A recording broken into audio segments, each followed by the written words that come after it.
दोस्तों आज world cup का फाइनल मैच हो रहा है भारत और ऑस्ट्रेलिया के बीच। शुरुआत में भारत की हालत थोड़ी सी अच्छी नहीं है, सिर्फ 240 रन ही हमारी टीम बना पाई है, लेकिन अभी भी जीत की उम्मीद है क्योंकि जिस तरह की बॉलिंग हमारे बॉलर कर रहे हैं उम्मीद पूरी है।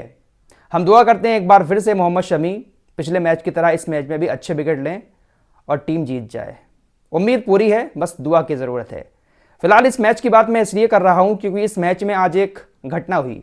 विराट कोहली जिस वक्त बैटिंग कर रहे थे उसी दौरान ग्राउंड में एक शख्स कूद जाता है जिसने फ्री पैलेस्टाइन लिखी हुई टी शर्ट पहनी हुई थी और उसके हाथ में फिलिस्तीन का झंडा था। ग्राउंड में कूद गया और जाकर उसने विराट कोहली को गले लगा लिया। सुरक्षाकर्मी उसके पीछे भागे, उसको दबोच लिया।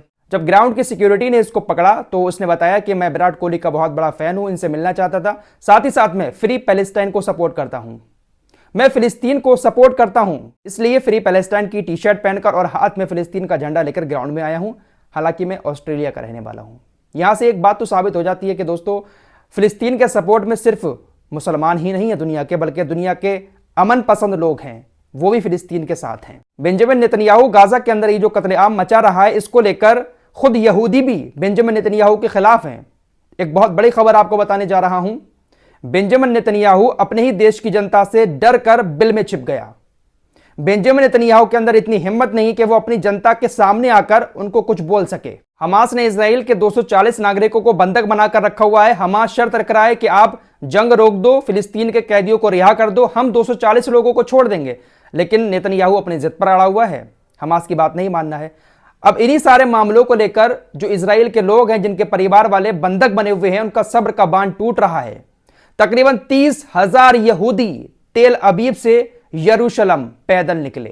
30,000 यहूदी पिछले 5 दिनों से पैदल यात्रा करके तेल अबीब से यरूशलेम पहुंचे और यरूशलेम के अंदर प्रधानमंत्री नेतन्याहू का जो ऑफिस है उसको चारों तरफ से घेर लिया। वहां पर पहुंचकर प्रधानमंत्री नेतन्याहू के खिलाफ नारेबाजी हुई और प्रधानमंत्री नेतन्याहू से कहा कि आप हमारे सामने आइए, सामने आकर हमें भरोसा दिलाइए कि आप हमारे 240 नागरिकों को वापस लेकर आएंगे। लेकिन नेतन्याहू की हिम्मत नहीं हुई ऑफिस से बाहर आकर उनका सामना करने की। नेतन्याहू ने ऑफिस में बैठे बैठे एक प्रेस कॉन्फ्रेंस की और उसमें कहा कि मैं आपके साथ हूं, हम आपके साथ हैं, पूरा इजराइल आपके साथ है। न्यूज एजेंसी रॉयटर्स के मुताबिक जिन 30,000 यहूदियों ने नेतन्याहू के ऑफिस को घेरा वो कह रहे हैं कि हम उम्मीद कर रहे हैं कि नेतन्याहू एक बार हमसे आकर मिलें, हमारा सामना करें, हमें जवाब दें आकर।